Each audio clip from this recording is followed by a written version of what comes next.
नमस्कार साथियों, स्वागत करता हूं आप सभी का एक बार फिर से नए वीडियो में। साथियों, हाल ही में भारत और पाकिस्तान के बीच एक बार फिर से माहौल तनावपूर्ण बना हुआ है और उसके पीछे का कारण है कि हाल ही में पाकिस्तान ने गिलगिट बाल्टिस्तान का एरिया जो पाकिस्तान के कब्जे में है वहां पर विधानसभा के इलेक्शन को कंप्लीट करवाया है। साथियों, कोई पहला बार नहीं है, इससे पहले भी कई बार पाकिस्तान वहां पर विधानसभा के इलेक्शन कंप्लीट करवा चुका है। ऐसे में भारत की तरफ से हर बार कड़ी प्रतिक्रिया दी जाती है और उसकी आलोचना की जाती है, लेकिन पाकिस्तान जिस प्रकार से वहां पर इलेक्शन करवाने में कामयाब हो रहा है, इसके अलावा वहां पर जिस प्रकार से मांगे उठ रही हैं कि गिलगिट बाल्टिस्तान को एक नया प्रांत बनाया जाए और भी संवैधानिक दर्जा दिया जाए, तो क्या आने वाले समय में वहां पर कुछ पाकिस्तान एक नया प्रांत बना सकता है? इसकी क्या संभावना है? इसके अलावा इसके पीछे भारत का क्या स्टैंड है, इसके बारे में बात करेंगे। साथ ही इसका क्या इतिहास रहा है, किन क्षेत्रों को लेकर के या फिर इसके पीछे क्या वजह है, इसको लेकर विवाद हो रहा है, इन सभी विषयों पर आज हम विस्तार से चर्चा करने वाले हैं। तो आइए शुरू करते हैं। खबरों में आप देख सकते हैं, इसको लेकर के समाचार पत्रों में आर्टिकल प्रकाशित की जा रही है जिसमें इसको कवरेज दी जा रही है कि पाकिस्तान के द्वारा भारत के जो अभिन्न हिस्सा है गिलगित बाल्टिस्तान, वहां पर आम चुनाव घोषणा किया गया है और भारत ने उसका विरोध किया है। अब साथियों बात करते हैं इमेज की। देखिए, आप सभी जानते हैं कि पाकिस्तान और भारत दोनों पहले एक देश हुआ करते थे, लेकिन 1947 में जब आज़ाद हुआ तो पाकिस्तान एक नया राष्ट्र बना। ऐसे में साथियों सीमाओं का भी बंटवारा हुआ, लेकिन कुछ क्षेत्रों में अभी भी विवाद की स्थिति बनी हुई है जो आए दिन दोनों देशों के बीच तनावपूर्ण या फिर युद्ध का कारण बनते हैं। अब इसको मैप में समझाने का प्रयास करूंगा। ये आप देख सकते हैं हमारा प्यारा भारत है। भारत के उत्तर की ओर जाएंगे तो ये हमारा जम्मू कश्मीर का एरिया है जिसे हम भारत का मुकुट कहते हैं। और यहाँ पर जब छोटे से मैप में इसको देखेंगे, बड़ा ये पूरे जम्मू कश्मीर का एरिया है, ये आप देख सकते हैं यहाँ पर इस प्रकार से। और उसके बाद जब आप इस छोटे मैप में देखेंगे तो ये गिलगिट, ये जम्मू कश्मीर का मैप। साथियों, ये लद्दाख है। लद्दाख को 2019 में आप सभी जानते हैं कि जो जम्मू कश्मीर का राज्य का पुनर्गठन अधिनियम है उसको बनाया गया और लद्दाख को 2019 में यूनियन टेरिटरी बना दी गई, यानी कि सीधे इसमें केंद्र सरकार का कंट्रोल रहता है। साथियों, कभी गिलगित बाल्टिस्तान इसी का हिस्सा हुआ करता था और अभी भी ये पाकिस्तान के कब्जे में है। आप देख सकते हैं यहाँ पर जो मैप दिखाया जा रहा है, ये जो लाइन कहलाती है LOC लाइन कहलाती है, लाइन ऑफ कंट्रोल, जो भारत और पाकिस्तान के बीच विवादित है। इसके अलावा ये जो आप देख रहे हैं रेड क्लिप लाइन, ये पूरी रेड क्लिप लाइन है जो भारत और पाकिस्तान के बीच सीमा का निर्धारण करता है, लेकिन पाकिस्तान इस सीमा को नहीं मानता है और पूरे कश्मीर को अपना कब्जा बताता है, अपना अधिकार बताता है। इसके पीछे अलग कहानी आगे हम चर्चा करेंगे। पहले आप खबर को समझ लीजिए। क्या है कि जो गिलगिट बाल्टिस्तान एरिया है वो अभी पाकिस्तान के कब्जे में, कभी भारत का अभिन्न हिस्सा हुआ करता था और अभी भारत के लेकर के विवाद है और भारत उसको अभिन्न हिस्सा मानता है। वहाँ पर क्या है कि 33 विधानसभा सीटें हैं। वहाँ पर विधानसभा चुनाव संपन्न हुए हैं, 7 जून को उसकी मतदान हुई है। इसके अलावा 24 सामान्य सीटों के लिए यहाँ पर मतदान हुआ है। वैसे तो 33 विधानसभा सीटें हैं, लेकिन यहाँ पर 24 सीटों पर सीधे मतदान हुआ है और बाकी जो 9 सीटें बची उसके लिए मतलब आरक्षित सीटें रही, जैसे महिलाओं का हो, इसके अलावा जो स्पेशलिस्ट लोग होते हैं, किसी विशेष क्षेत्र से जुड़े हुए लोग होते हैं, तो उनको इस पर दिया जाता है, उनके लिए ये आरक्षित रखा जाता है। आप साथियों, भारत ने इस इलेक्शन का विरोध जताया है और कड़ा विरोध जताते हुए कहा है कि किसी भी तरह के चुनाव उस क्षेत्र पर पाकिस्तान के अवैध कब्जे को वैध नहीं बता सकते। साथियों, सही बात है, लेकिन जरूरी ये है कि भारत कब तक इस प्रकार का प्रतिक्रिया देता रहेगा, अवैध या वैध मतलब किस प्रकार से कड़ा प्रतिक्रिया जताता रहेगा, उसके लेकर के कोई ठोस कदम उठाने की आवश्यकता होगी। हालांकि वो भविष्य की बात है, लेकिन अभी हम बात करें गिलगिट बाल्टिस्तान की, तो आप मैप में देखेंगे, जैसे मैंने बताया, ये जो पूरा एरिया है गिलगिट बाल्टिस्तान का एरिया है और ये POK का एरिया है। अभी साथियों, गिलगिट बाल्टिस्तान में इलेक्शन हुए हैं। आने वाले समय में जो पाक ऑक्युपाइड कश्मीर है, जिसे हम पाक अधिकृत कश्मीर कहते हैं, जबकि पाकिस्तान इसको आज़ाद कश्मीर मानता है। ये जो एरिया देख रहे हैं आप, ये आज़ाद कश्मीर मानता है पाकिस्तान, और इसको जो हमने भारत वाला जम्मू कश्मीर है इसको इंडियन ऑक्युपाइड कश्मीर मानता है। तो ठीक उसी प्रकार जिस प्रकार से हम इसको पाक ऑक्युपाइड मानते हैं वो इंडियन ऑक्युपाइड मानता है। तो यहाँ पर अभी इलेक्शन हुए हैं। जानकारी तो ये भी है कि गिलगिट बाल्टिस्तान में 27 जुलाई के बाद जो है POK वाले एरिया में चुनाव कराए जाएंगे, जहाँ पर 53 सीटें हैं। इनमें से 45 सीटों पर सीधे चुनाव होता है, जबकि 8 सीटों पर महिलाओं, जो तकनीकी विशेषज्ञ होते हैं, धार्मिक विद्वान होते हैं, उनके लिए आरक्षित रखा जाता है। तो इस प्रकार की इलेक्शन की जानकारी यहाँ पर निकल के आ रही है। अब साथियों, गिलगिट बाल्टिस्तान वाला एरिया बात करें तो आप देख सकते हैं 72,971 स्क्वायर किलोमीटर का इसका एरिया है। पॉपुलेशन 2 मिलियन के आसपास है 2013 अकॉर्डिंग, और सबसे ज़्यादा जो शिया धर्म के मानने वाले लोग यहाँ पर रहते हैं। और काफ़ी ज़्यादा एरिया यहाँ पर पहाड़ी एरिया है और माउंटेन काफ़ी ज़्यादा है, क्योंकि जो काराकोरम की पहाड़ी है, केटू जो है सबसे ऊंची पहाड़ी, जो गार्डन ऑस्टिन है वो यहीं पर है। इसके अलावा जो लिटरेसी है 70 से 72% के आसपास की लिटरेसी बताई जा रही है।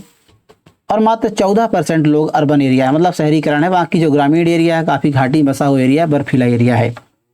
इसको लेकर के भारत ने कड़ी प्रतिक्रिया आई है और कहा है कि गिलगित बाल्टिस्तान जो भारत में शामिल है, भारत का अभिन्न हिस्सा है और पाकिस्तान वहाँ से उसको हटना चाहिए। तो इस प्रकार के बयान भारत की तरफ से दिए गए हैं। अब साथियों देखिए, ये कोई पहली बार नहीं है, पाकिस्तान इससे पहले भी कई बार इलेक्शन करवा चुका है और अभी जो इलेक्शन खबरें आ रही हैं उसकी हम चर्चा करेंगे। लेकिन थोड़ा इसके इतिहास को समझ लेते हैं कि इसके पीछे क्या कारण है, क्योंकि ये जो विवाद है ये कैसे भारत का हिस्सा हुआ करता था जम्मू कश्मीर, और उससे पहले जब 1947 से पहले पाकिस्तान भी भारत का हिस्सा था। तो जब आज़ादी हुई, जब आज़ाद हुआ, दोनों देश बटे, उसके बाद ये बलूचिस्तान जो गिलगित बाल्टिस्तान जो एरिया है वो पाकिस्तान कब्जे में कैसे चला गया। तो इसके पीछे कहानी साथियों देखिए, 1846 और के आसपास एक समझौता हुआ था कि भारत और जम्मू कश्मीर के बीच। देखिए, जब यहाँ पर क्या हुआ कि पहले रियासत हुआ करते थे, बड़े बड़े रियासत हुआ करते थे, जिनमें जम्मू कश्मीर भी एक रियासत हुआ करता था। 1846 में अमृतसर संधि के तहत जम्मू कश्मीर का जो हिस्सा है, जम्मू कश्मीर का रियासत जो है वो डोगरा के शासन के अधीन था। डोगरा जो साम्राज्य थे, जो डोगरा शासक थे, वो यहाँ पर शासन किया करते थे। उस समय पूरा जम्मू कश्मीर घाटी, लद्दाख जो भी पूरा एरिया है, ये इन्हीं के अंदर आता था, यानी कि डोगरा शासक के अंतर्गत आया करता था। उसके बाद क्या हुआ कि 1947 में दोनों देश आज़ाद हुए, पाकिस्तान का नया बंटवारा हुआ और उसके बाद पाकिस्तान के साथ और भारत के साथ दोनों के लेकर के इनके मन में काफ़ी ज़्यादा वो हो गया, संशय पैदा हो गया कि ये शासक किस देश की तरफ जाएं। यानी कि इनके पास विकल्प थे, या तो ये पाकिस्तान की तरफ जा सकते थे या भारत की तरफ जा सकते थे। लेकिन इन्होंने साथियों, जिस प्रकार से कई रियासतों ने स्वतंत्र रहना, मतलब स्वतंत्र रहने का उन्होंने प्लान कराया, स्वतंत्र रहने की उन्होंने इच्छा जताई, उसी प्रकार से जम्मू कश्मीर के शासन के द्वारा भी जो है जम्मू स्वतंत्र रहने की इच्छा जताई गई थी। जिसके जो शासक थे उस समय महाराजा हरि सिंह थे, जो स्वतंत्र रूप से रहना चाहते थे। लेकिन बाद में क्या हुआ कि यहाँ पर पाकिस्तान की तरफ से जो कबीलाई थे वो यहाँ पर हमला कर देते हैं। इस घटना से आप सही वाकिफ होंगे, कबीलाई हमला कर देते हैं और उसके बाद क्या होता है कि यहाँ पर पाकिस्तान पूरा जम्मू कश्मीर के एरिए में कब्जा कर लेता है। उसके बाद क्या होता है कि जम्मू कश्मीर के जो उस समय हरि सिंह थे वो भारत के साथ समझौता कर लेते हैं, विलय कर लेते हैं, इसके लेकर के उन्होंने हस्ताक्षर कर लेते हैं संधि पर। और उसके बाद भारत सरकार के द्वारा यहाँ पर सेना भेजी जाती है। उसके बाद मतलब यहाँ से हटा दिया जाता है यहाँ की सेना, पाकिस्तान के जो सैनिक, लेकिन उसके खदेड़ दिया जाता है। लेकिन उसके बावजूद भी यहाँ पर कुछ सेना पाकिस्तान की यहाँ पर रह जाती है। इसके अलावा साथियों, गिलगित क्षेत्र में यहाँ पर कुछ स्थानीय ब्रिटिश अधिकारी के प्रभाव थे। इसके अलावा वहाँ पर स्थानीय जो बल थे उनके तहत यहाँ पर प्रभाव जो है पाकिस्तान का हो जाता है और पाकिस्तान पूरी तरह से यहाँ पर कब्जा कर लेता है। तब से इस पर पाकिस्तान का अवैध कब्जा है। उसके बाद साथियों, मामला 1948 में संयुक्त राष्ट्र में चला जाता है, जहाँ पर दोनों देशों को लेकर के LOC बनाई जाती है, लाइन ऑफ कंट्रोल जिसे कहते हैं, नियंत्रण रेखा, जहाँ पर सीज फायर लागू होता है। तो अभी तक भी ये सीज फायर का पालन हो रहा है। और ये मामला जो आप देख रहे हैं, विवादित एरिया लाइन ऑफ कंट्रोल, यहाँ पर दोनों देश अपने अपने हिस्से पर हैं। यहाँ तक भारत है और इसके अलावा जो हरे कलर में देख रही है पाकिस्तान के एरिया में है। तो यही एरिया है जहाँ पर गिलगित बाल्टिस्तान, जहाँ पर अभी इलेक्शन हुए हैं। अब जैसा कि मैंने बताया कि इसको लेकर के जो इलेक्शन हुआ है अभी, तो ये कोई पहली बार नहीं हुआ, इससे पहले भी कई बार हुआ। लेकिन इतिहास के बारे में इसकी बात करें तो देखिए, जब आज़ाद हुआ तो उस समय इस प्रकार से सीधे इस्लामाबाद, यानी कि सीधे केंद्र सरकार के नियंत्रण में थे, यानी कि इस्लामाबाद से इसको कंट्रोल किया जाता था। वहाँ पर कोई निर्वाचित विधानसभा नहीं थी, ना ही कोई प्रतिनिधित्व हुआ करता था। उसे पहले नॉर्थ एरियाज कहा जाता था। उसके बाद 1970 में कुछ सुधार किए गए और उसके बाद वहाँ पर कुछ प्रशासनिक ढांचा और उसको लेकर के बातें कही गई। लेकिन उसके बाद 1974 में बेनजीर भुट्टो जो थे, माफ कीजिए जुल्फिकार अली भुट्टो थे, उन्होंने कई महत्वपूर्ण सुधार कार्य किए, जिसमें राजनीतिक अधिकार दिए गए, स्थानीय रियासतों को विशेष स्थिति समाप्त कर दी गई, जो रियासत थे उनकी स्थिति समाप्त कर दी। इस प्रकार से भारत में जब विलय हो गया जम्मू कश्मीर का, तो उसकी रियासत समाप्त हो गई। तो उसके बाद से भी वहाँ पर जो रियासतें थी उनको समाप्त कर दिया गया। उसके बाद साथियों 1994 में लीगल फ्रेमवर्क ऑर्डर दिया गया। इसके तहत क्या है कि जो नॉर्दर्न एरिया कहलाता था पूरा, ये पहले नॉर्थ एरिया कहलाता था, तो नॉर्दर्न एरिया काउंसिल बनाई गई। इसमें स्थानीय प्रतिनिधियों की भूमिका बढ़ाई गई।